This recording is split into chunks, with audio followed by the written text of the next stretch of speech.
There's a more superficial political pattern that I think has driven some of the politics of the behavior of people like these people in Florida that don't say gay bill. And that is, when all you have is a hammer, everything starts to look like a culture war.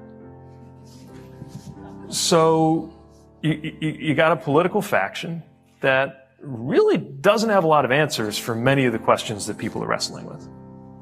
They love talking about gas prices, but they don't have an answer on gas prices. They don't have an answer on inflation. Many of them answered our call for bipartisan infrastructure work with a no. Haven't seen an answer on what to do about the price of prescription drugs. They voted against lowering that. Don't have an answer on what to do about the cost of childcare. Don't have a great answer on taxes. Actually want to raise taxes for the poor. That's a new one. I thought I'd seen it all. Then I saw Senator Scott's proposal to raise taxes for the poor. That's not great territory for them to be debating on. So what do?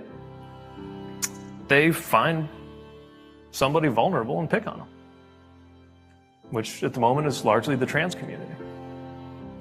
And they find something to talk about which can go between the laughable, like is Donald Duck going to make your kid gay, to the incredibly dark, which is the suggestion that the very presence of someone who is gender nonconforming or trans or gay or lesbian or otherwise different, that the very existence of somebody like that is an adult subject, right? That if my kids in, let's say, a first grade classroom were to mention in passing that over the weekend they had a great time going with their dads to the zoo, that they would have somehow, by saying that, uttered something age inappropriate and get us really fired up about that fight.